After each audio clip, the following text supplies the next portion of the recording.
So these are the main key points for the area.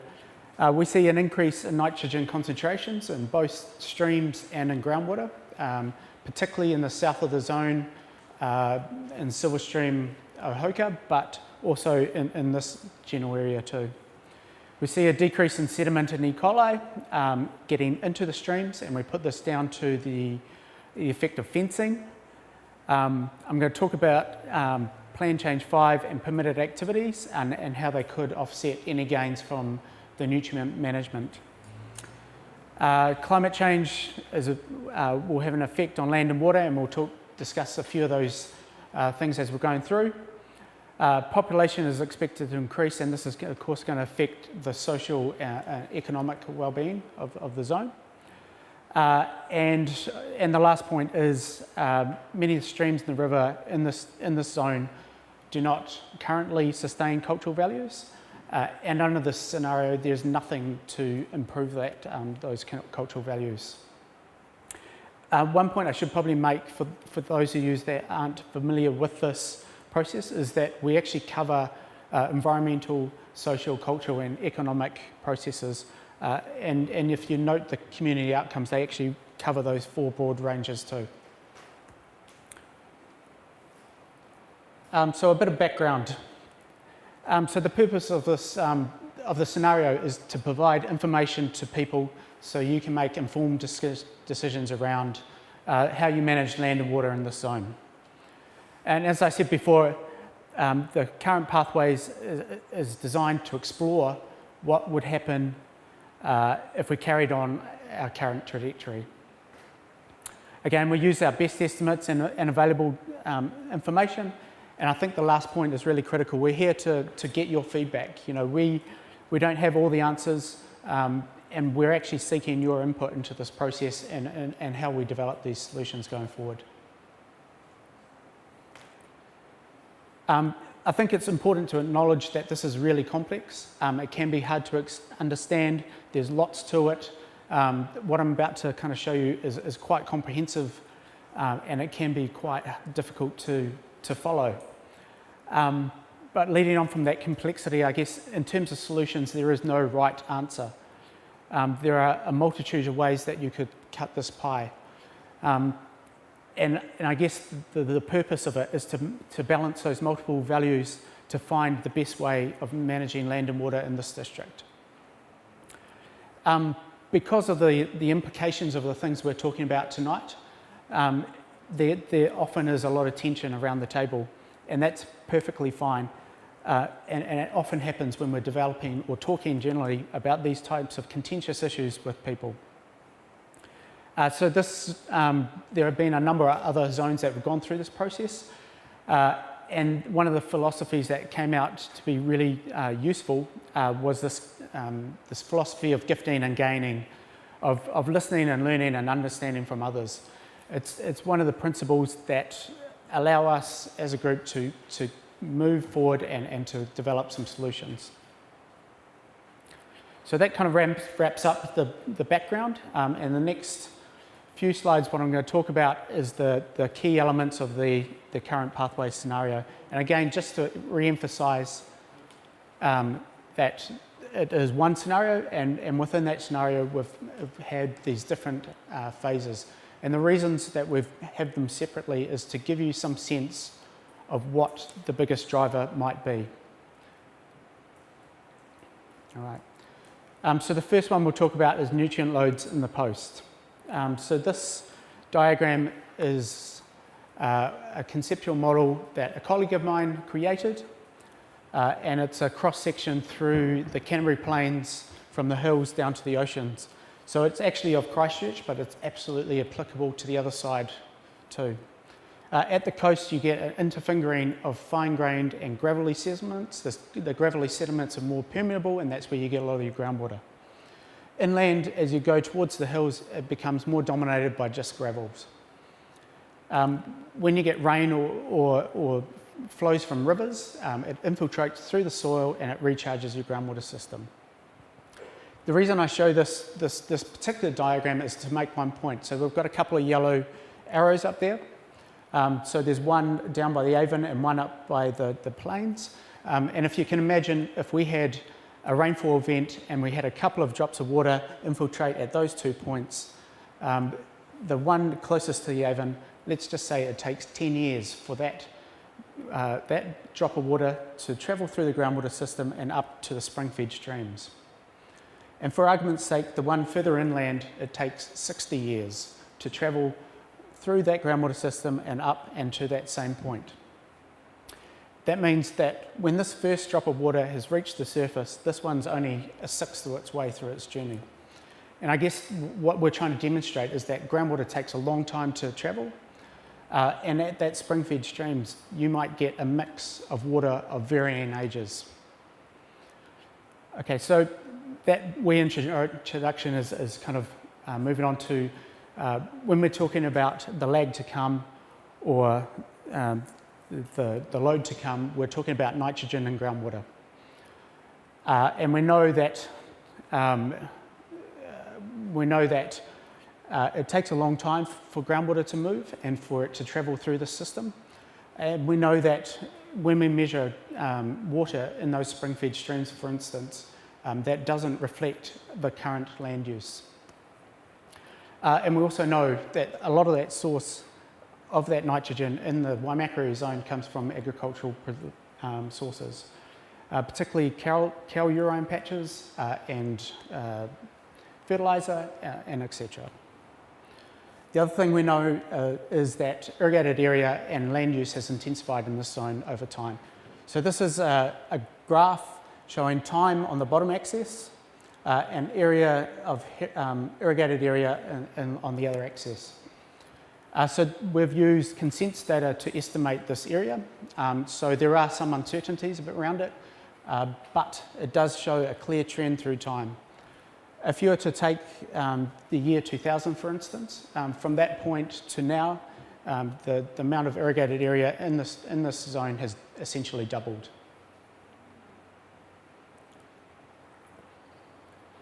So we've used this information in our modelling to show that we expect nitrogen to increase through time. So there is a stream on the southern side down by the Waimakariri called Silver Stream, and it is, actually I'll step back, there's a national guidance policy called the National Freshwater Management Policy Statement, and in that it has some thresholds about concentrations of nitrogen in streams and what is acceptable and not. The Silver Stream, the lowest, the national bottom line for streams is 6.9, and currently that stream is beyond that. So the last time it's been sitting around anywhere between 8 and 11 milligrams per litre. Under our modelling and extrapolating into the future, we expect that Ohoka and Cuss Main Drain in the south of the area will also breach that national bottom line. So a lot of this is concentrated lower down from your higher permeable soils inland at those spring-fed streams, but we also see changes elsewhere throughout the catchment. For instance, Taranaki Stream, an average from 0.6 to 2.6 over time. With this increase in nitrogen, we also believe that there'll be an increased risk to drinking water. So the drinking water standard in groundwater is 11.3 milligrams per litre, in water, full stop. And we believe that particularly in that southern part of the region, that there'll be a risk to drinkable water and that some water supplies will go beyond that threshold. The biggest cause of the change in nitrogen is from that lag to come, from that groundwater, from those loads that are already in the water and actually coming towards the streams. So this poses some real challenges for any potential solutions out there. So we have, you have a range of options that you can use to solve these types of problems, either change the input source or add dilution to a stream or a combination of both of them. So the next few things I'll talk about is testing the planning provisions, and again, this is all taken into the single scenario. So the first one is the stock exclusion, and then I'll talk a little bit about Plan Change 5 after that. So in the Land and Water Regional Plan now, there is a rule that states that farmed cattle, deer and pigs are prohibited in the beds and banks of spring-fed plains, rivers and inanga habitat. So inanga being whitebait, of course. So we've used these estimates and projected that forward to see what that effect might have. And we've also taken into account things such as sustainable dairy accord where, for instance, there are approximately 100 Fonterra farms in the region, and about 98% of them are fenced at the moment. So the areas we're talking about is in the lower catchments. This is the spring-fed plains rivers, generally in this area. Hopefully you can make out the purple shaded area along the coast is the inanga spawning areas. So when we've assumed full compliance with this rules and extrapolating out other interventions such as the dairy accord, and generally what we find is an overall positive effect on stream health and recreational values. So what do I mean by that? So the fencing, we've assumed a 1 metre setback of the fencing, and the fencing stops your larger animals causing erosion of the bank and that sediment getting into the streams. And it also stops animals actually defecating directly into the streams. So you get a positive effect for both the stream health and the recreational values. But it's not going to solve everything. There's still some issues. From the current state documents, which are online and we can provide a link to you later, one of the biggest drivers for degraded stream health in this zone was sediment. And what that sediment does, particularly when it's in the stream, it covers the base, the cobbles, and that smothers the habitat for your invertebrates and the alike, and the invertebrates are being fed upon by the fish. So there's still an issue about the sediment on the bed of the river already in there. And the other issue, of course, is after really heavy rainfall, you get this overland flow of water and sediment moving to the stream. But to just re-emphasise, this is actually, assuming this full implementation of the rule, this is actually quite a good improvement for these streams. So the next couple of slides, I'm going to talk about Plan Change 5, and I'm talk about two different pieces of work. So the first one is looking at applying, so the industry went out and defined what is a good management practice relating to water quality. Environment Canterbury has taken those rules and put it into a plan. So we've tested what the implications of that are, and then we've looked at the permitted activity rules relating to the same plan change. So for the good management practice, we have used the current planning rules, and we have assumed that all properties in the district operate at this good management practice. We then modelled the current land use and current water use, and just to emphasise, when we do that modelling, we take into account variations in soils and climate, and then we use best available information to estimate the difference between current losses and losses under GMP.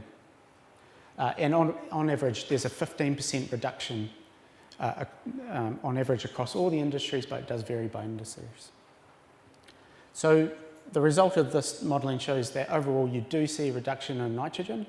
However, it comes with less drainage. So if you are here for current state meetings, my colleague Zeb discussed that a lot of the streams, particularly in these general area here, the flows have actually increased after the Waimakariri Irrigation Limited. So this has the potential to reduce some of that flow-on effects to those streams in terms of water quantity. Are there any questions on that? So the other piece of work that we did was look at the permitted activity rules around PC5. So a permitted activity means that you can do this activity without the need of a consent. So there are different rules in the red and orange zones. And the rules relate around irrigated area and winter grazing for cattle. So for instance, if you're in an orange zone, you can irrigate up to 50 hectares, assuming you've got a water take and you've got available water, or 20 hectares of winter grazing of cattle. What we did was assume that every property that could intensify under those particular frameworks, so you're going up to the 50-20, did. And what this does is define what's effectively being allocated under this framework. Does that kind of make sense? Do you understand what I'm saying? Okay. So what we found was that what this did was it offset any gains from good management practice, but it also had a couple of other flow-on effects. So a lot of the changes in the nutrients, so the nutrients will increase under these PA rules, and it driven by an increase in winter grazing of cattle, but also we've assumed increased irrigated area in Kowai, Ashley and Cuss zones. These are groundwater allocation zones, and there's some details in the planning map about those. We use those zones because there's available allocation available, and we also went on to show that increased irrigated area would have impact on well reliability or existing water users in those areas, and flow-on effects to spring-fed streams, so a decrease in stream flows. So this is a sensitivity analysis around these rules, and it showed that the PC5 permitted activity rules will show a decrease over time.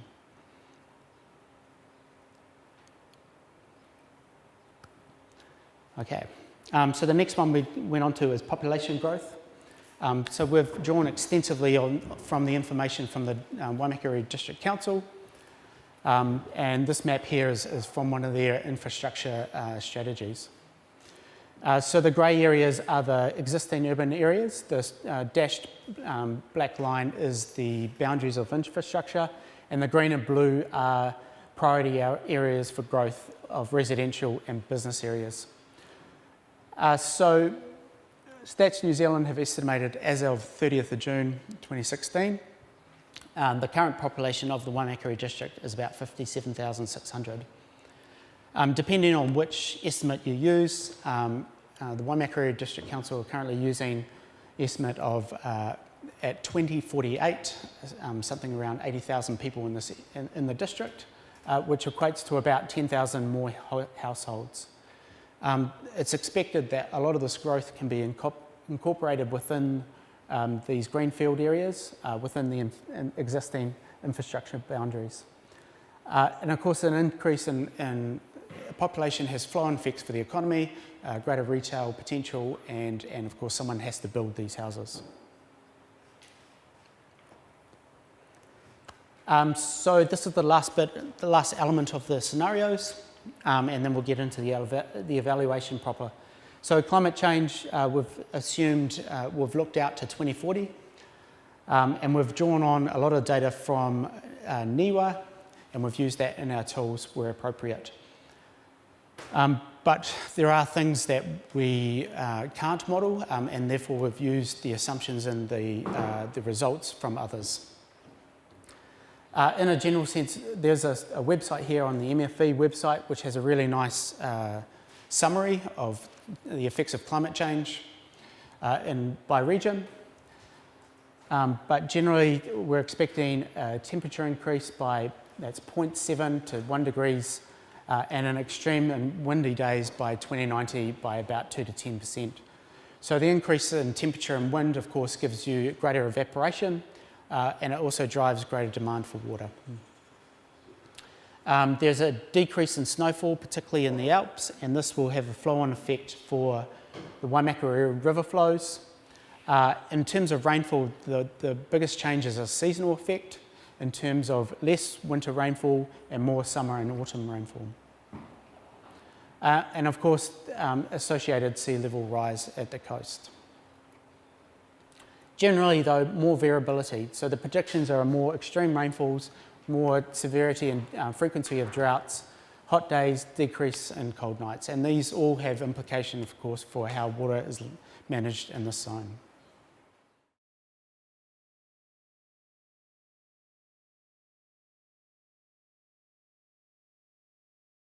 And in this case, we see an increase in nitrogen that we've discussed, a decrease in sediment and E. coli getting into the streams. The cultural values are not sustained under this scenario, but generally the water is still cool and clear. And then we'll come to this table, and instead of going line by line, basically I'll kind of point out the points of difference where we've actually seen a bit of change. So that top one, which is hidden by that little round ball, is sediment, and it goes from red to orange. And this is the effect of that fencing on those spring-fed streams. The one below is macroinvertebrates. It still stays orange, and again, that's because of your legacy effect of the amount of sediment on the base of that stream. You'll notice that there's two nitrogens, one here and one up here. So these are actually different thresholds for nitrogen. For plant growth, it's actually much lower than it is for toxicity, and that toxicity is the one that I was talking about before, about the national policy statement for fresh water. So I guess in a lot of the spring-fed streams we get this macrophyte growth, and when it's in a small volume, it's not a problem. It's more of a problem when you get large amounts of growth and it kind of infests the entire stream and blocks out everything. So as we carry on down, we see a decrease in E. coli, and again that's attributed to the fencing, and an increase in nitrogen toxicity, and this is relative to the national policy statement.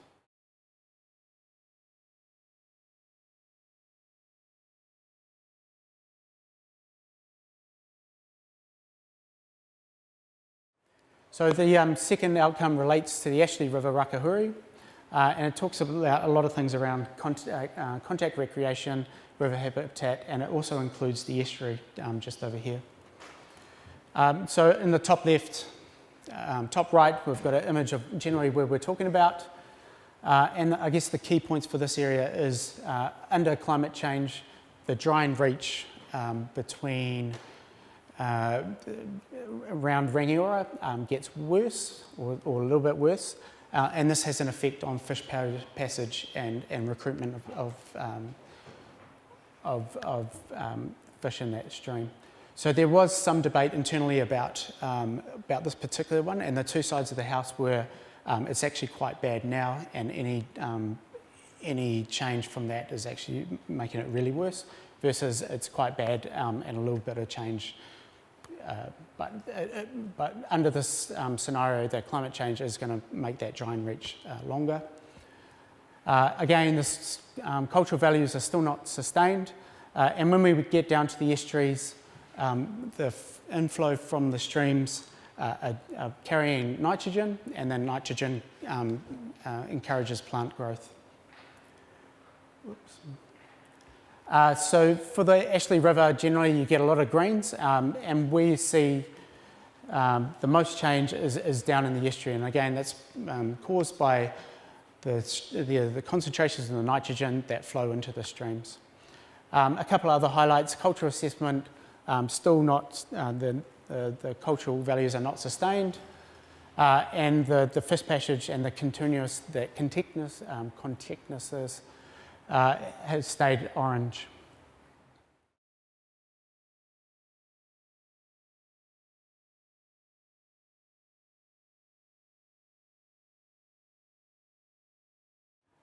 So the next outcome relates to the Waimakariri River. So I just need to emphasise the fact that the flows in the river are actually outside this process, and what we're looking at is particularly an area down by the coast, and we're looking at this area because we believe there's a lot of interaction between the groundwater system and the surface water flows in the north, in the Waimakariri district, in the river. Further up, there's less hydraulic connection to the river and the groundwater system. So in that lower area that I've got circled there, we see seeps and streams that originate on the northern bank and flow into the river. And again, this is with increased nitrogen concentration, that this will have some effects on that lower reach. Generally, across the board, the Waimakariri River, as you expect, being a large alpine river, is green, but we do see some nuisance algae growth now, and we think it will get worse into the future. We think the nutrient concentrations will increase, and potentially cyanobacteria. So cyanobacteria is that blue-black algae that, if consumed by dogs, can be lethal.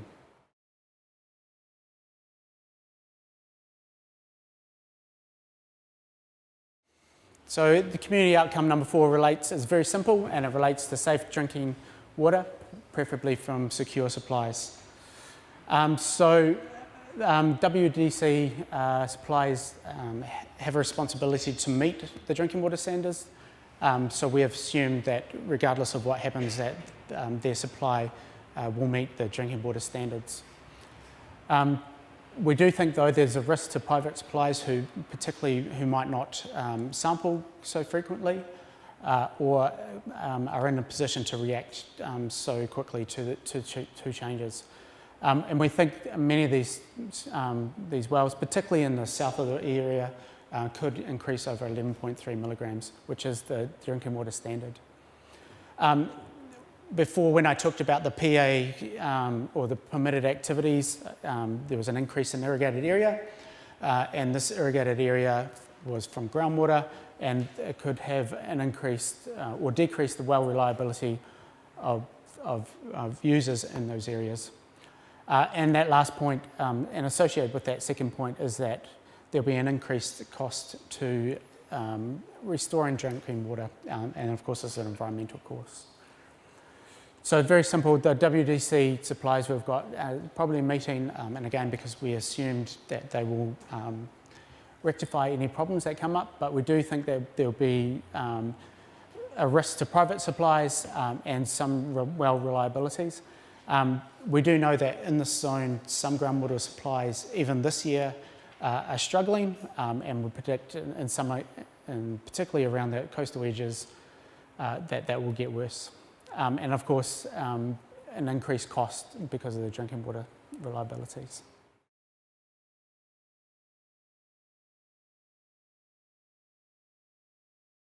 Okay, so the next outcome is Indigenous biodiversity in the zone is protected and improved, and I think I'll just stress that the zone committee wants it to be improved and protected.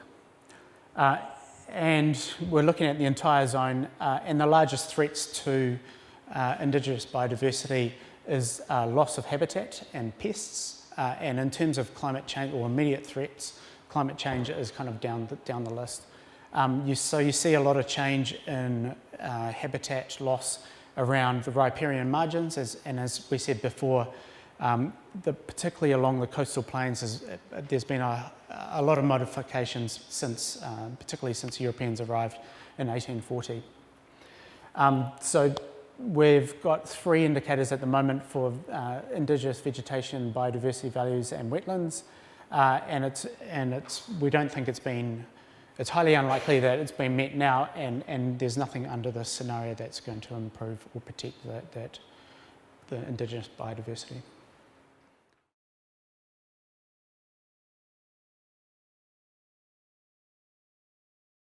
So number 6 is outcome is looking at highly reliable irrigation water in the zone to a target of 95%. So we have assumed through our modelling that Wrights Road storage pond has been put in place and is functioning, and that increases the reliability for the Waimakariri Irrigation Limited. But as we talked about, the effects of climate change, particularly on the Ashley, will decrease some individuals' reliability. So I've only got one indicator for this, and it's reliability of supply, irrigation supply, and on balance, we think it's going to improve because of the Wrights Road storage dam.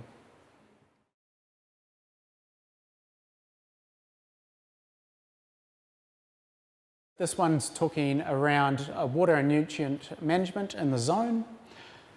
Again, it's covering the entire zone. So we have assumed, of course, that all farms are operating at good management practice with a farm environment plan where need be. We talk a little bit about small blocks, and we think their input on particularly to streams will reduce under that fencing. And the Waimakariri District Council stormwater. So the Waimakariri District Council has to go through a consent next year, and there's actually targets in the current plan that they have to meet. And we've assumed that, as we're looking far into the future, that those have been actually met. So we see the first couple of good management practice standard across the zone, and farm environment plans or management plans are taken up. So this second point is almost the community, agriculture community have actually done quite a lot of the farm environment plans already. So if we go down to the last two, again, this is what I was talking about in the nutrients for the urbans. We're assuming that the consent that WDC are about to go for will have a positive effect on stream health. And again, small blocks, the fencing and the reduction of sediment getting into the streams.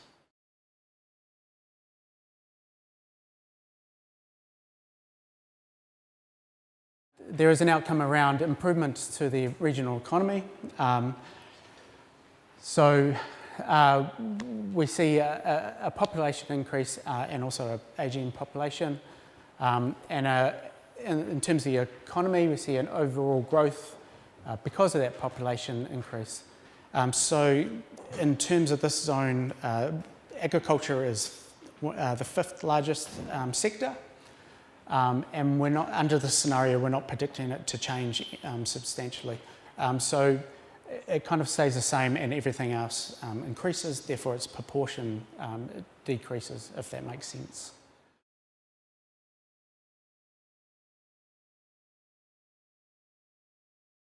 Just to reinforce those points, we do see an increase in nitrogen concentration, decrease in sediment and E. coli. Under the permitted activity rules, we could see an offset in any potential gains. Climate change will have an effect. Population expected to increase, and they will have an influence on social and economics. And just to re-emphasise that the cultural values of many of these streams aren't being met now and unlikely to be met into the future under this scenario.